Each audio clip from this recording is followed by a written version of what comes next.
जय श्री कृष्ण। आप सभी का हमारे YouTube चैनल पर हार्दिक स्वागत है।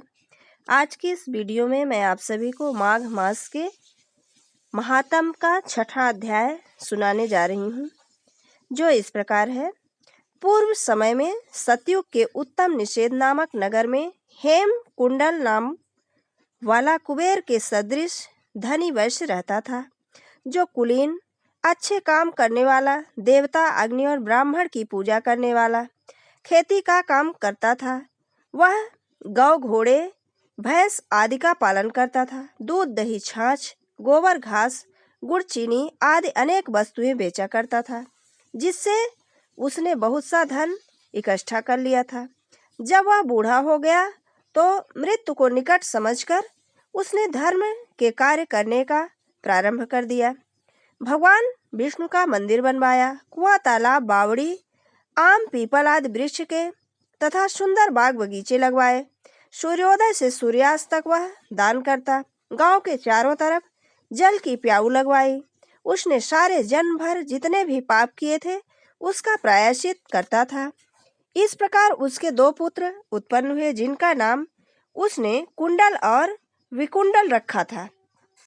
जब उसके दोनों लड़के युवा अवस्था को प्राप्त हुए तो हेमकुंड वैश्य गृहस्थी का सब कार्य सौंपकर तपस्या के निमित्त वन में चला गया और वहां विष्णु की आराधना में शरीर को सुखाकर अंत में विष्णु लोक को प्राप्त हुआ। उसके दोनों पुत्र लक्ष्मी के मद को प्राप्त होकर बुरे कर्मों में लग गए। वैश्यागामी बीड़ा और बाजे लेकर वैश्याओं के साथ गाते फिरते थे। अच्छे सुंदर वस्त्र पहनकर, सुगंधित तेल आदि लगाकर, भांड और खुशा मदियों से घिरे हुए हाथी की सवारी और सुंदर घरों में रहते थे। इस प्रकार ऊपर बोए बीज के सदृश वह अपने धन को बुरे कर्मों में नष्ट करने लगे। कभी किसी सत्पात्र को दान नहीं करते थे, न ही कभी हवन, देवता या ब्रह्मा जी की सेवा तथा विष्णु का पूजन ही करते थे। थोड़े दिनों में उनका सब धन नष्ट हो गया। वह दरिद्रता को प्राप्त होकर अत्यंत दुखी हो गए। भाई, जन सेवक, उपजीवी सब इनको छोड़कर चले गए। तब उन्होंने चोरी आदि करना आरंभ कर दिया और राजा के भय से नगर छोड़कर डाकुओं के साथ वन में रहने लगे और वहां अपने तीक्ष्ण बाणों से वन के पक्षी, हिरण आदि पशु तथा हिंसक जीवों को मारकर खाने लगे। एक समय इनमें से एक पर्वत पर गाय, जिसको सिंह मारकर खा गया, और दूसरा वन को गया, जो काले सर्प के डसने से मर गया। तब यमराज के दूत उन दोनों को बांधकर यम के पास लाए और कहने लगे कि महाराज, इन दोनों पापियों के लिए क्या आज्ञा है। चित्रगुप्त ने उन दोनों के कर्मों की आलोचना करके दूतों से कहा कि बड़े भाई कुंडल को घोर नरक में डालो और दूसरे भाई विकुंडल को स्वर्ग में ले जाओ, जहां उत्तम भोग है। तब एक दूत तो कुंडल को नरक में फेंकने के लिए ले गया और दूसरा बड़ी विनम्रता से कहने लगा कि हे विकुंडल, चलो तुम अच्छे कर्म से स्वर्ग को प्राप्त होकर अनेक प्रकार के भोगों को भोगो। तब विकुंडल बड़े विस्मय के साथ मन में संशय धार कर दूत से कहने लगा कि हे यमदूतों, मेरे मन में बड़ी भारी शंका उत्पन्न हो रही है, अतएव मैं तो तुमसे कुछ पूछता हूँ। कृपा करके मेरे प्रश्नों का उत्तर दो। हम दोनों भाई एक ही कुल में उत्पन्न हुए, एक जैसे ही कर्म करते रहे। दोनों भाइयों ने कभी कोई शुभ कार्य नहीं किए, फिर एक को नरक और दूसरे को स्वर्ग किस प्रकार प्राप्त हुआ? मैं अपने स्वर्ग में आने का कोई कारण नहीं देखता।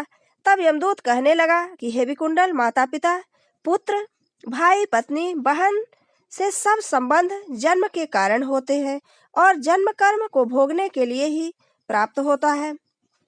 जिस प्रकार एक वृक्ष पर अनेक पक्षियों का आगमन होता है, उसी तरह संसार में पुत्र, भाई, माता पिता का भी संगम होता है। इनमें से जो जैसे कर्म करता है वैसे ही फल भोगता है।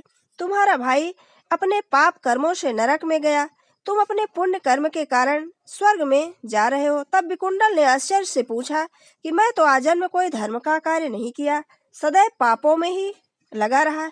मैं अपने पुण्य के कर्म को नहीं जानता। यदि तुम मेरे पुण्य कर्म को जानते हो तो कृपा करके मुझसे सब बतलाओ।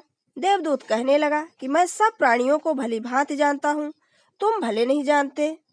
सुनो, हरमित्र का पुत्र सुमित्र नाम का ब्राह्मण था। जिसका आश्रम यमुना नदी के दक्षिणोत्तर दिशा में था, उसके साथ जंगल में ही तुम्हारी मित्रता हो गई और उसके साथ तुमने 2 बार माघ मास में श्री यमुना जी में स्नान किया था। पहली बार स्नान करने से तुम्हारे सब पाप नष्ट हो गए और दूसरी बार स्नान करने से तुमको स्वर्ग प्राप्त हुआ। सो हे वैश्वर, तुमने 2 बार माघ मास में स्नान किया, इसी पुण्य के कारण तुमको स्वर्ग की प्राप्ति हुई और तुम्हारा भाई नरक को प्राप्त हुआ। दत्तात्रेय कहने लगे कि इस प्रकार वह भाई के दुखों से अति दुखित होकर नम्रता पूर्वक मीठे वचनों से दूतों से कहने लगा कि हे दूतों, सज्जन पुरुषों के साथ 7 पग चलने से मित्रता हो जाती है और यह कल्याणकारी होते हैं। मित्र प्रेम की चिंता न करते हुए तुम मुझको इसका कारण बताने की कृपा करो कि कौन से कर्म से मनुष्य यमलोक को प्राप्त नहीं होता, क्योंकि तुम तो सर्वज्ञ हो। ये थी 6ठे अध्याय के महात्म की कथा। आगे का वृत्तांत हमारी अगले अध्याय में। जय श्री कृष्ण। धन्यवाद।